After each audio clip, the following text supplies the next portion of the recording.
ఓటీటీలోకి ఇవాళ తెలుగు నుంచి 2 క్రేజీ సినిమాలు డిజిటల్ స్ట్రీమింగ్ కు వచ్చేశాయి. ఆ 2 కూడా తెలుగు ఆడియన్స్ ఎంతగానో ఎదురు చూసిన సినిమాలు కావడం విశేషం.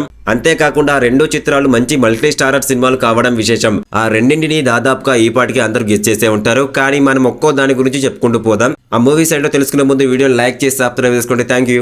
ఓటీటీలోకి ఇవాళ వచ్చిన 2 తెలుగు సినిమాల్లో ఒకటి Kubera, crime thriller emotional drama జానర్లో తెరకెక్కిన ఈ సినిమాలో ఓ బిలియనియర్ 1,00,00,000 కోట్ల స్కామ్ చేయడం, దాన్ని వైట్ మనీగా మార్చేందుకు బినామీగా 4 బిచ్చగాళ్లను వాడుకోవడం వంటి స్టోరీతో ఇంట్రెస్టింగ్ గా సాగుతుంది. ఫ్యామిలీ అంతా కలిసి చూసే సినిమాలను తెరకెక్కించిన పాపులర్ డైరెక్టర్ శేఖర్ కమ్లా కుబేరా సినిమాను దర్శకత్వం వహించారు. ఇక ఈ సినిమాలో Kollywood star hero Dhanush, national crush Rashmika Mandanna, Tollywood king Nagarjuna ముగ్గురు ప్రధాన పాత్రలను పోషించారు. బిగ్ మల్టీ స్టారర్ సినిమాగా తెరకెక్కిన కుబేరా జూన్ 20న థియేటర్లో విడుదలై మంచి రెస్పాన్స్ తెచ్చుకుంది. చాలా వరకు ఫుల్ పాజిటివిటీ సొంతం చేసుకుంది.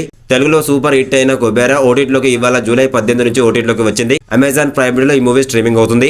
అది కూడా తెలుగు, తమిళం, హిందీ, కన్నడ, మలయాళం వంటి 5 భాషల్లో కుబేరా ఓటీటీ రిలీజ్ అయింది. తెలుగు ఆడియన్స్ ఎంతగానో ఎదురు చూస్తున్న కుబేరా మూవీని ప్రైమ్ వీడియోలో ఓటీటీలో ఒక్కసారి లుక్ అయ్యండి, బాగుంటుంది మూవీ. నేడు ఓటీటీ స్ట్రీమింగ్ కు వచ్చిన మరో తెలుగు సినిమా భైరవం. మంచు మనోజ్, బెల్లంకొండ సాయి శ్రీనివాస్, నారా రోహిత్ వంటి ముగ్గురు హీరోలు నటించిన మల్టీ స్టారర్ సినిమాగా భైరవం, నాంది, ఉగ్రవం వంటి చిత్రాల దర్శకుడు విజయ్ కనకమేడల భైరవం సినిమాను యాక్షన్ థ్రిల్లర్ డ్రామాగా తెరకెక్కించారు. భైరవం మూవీ మే 30న థియేటర్లో విడుదలై పర్వాలేదనిపించుకుంది. ఆడియన్స్ నుంచి మిక్స్డ్ టాక్ తెచ్చుకున్న భైరవంలో ముగ్గురు హీరోల యాక్టింగ్ అదిరిపోయిందని ప్రశంసలు వచ్చాయి. ముగ్గురు నటనలో వైవిధ్యం చూపించారని, స్నేహం, రివెంజ్, యాక్షన్, ప్రేమ వంటి అంశాలతో తెరకెక్కిన భైరవం ఓటీటీలోకి ఇవాళ వచ్చేసింది. G5లో భైరవం ఓటీటీ రిలీజ్ అయింది. తెలుగు, హిందీ 2 భాషల్లో భైరవం ఓటీటీ స్ట్రీమింగ్ అవుతుంది. ఇలాంటి ఇంట్రెస్టింగ్ మూవీ రివ్యూస్ కావాలి అనుకుంటే మన ఛానల్ ని వెంటనే వెళ్ళి ఒక లైక్, ఒక సబ్స్క్రైబ్ చేసుకోండి. Thank you.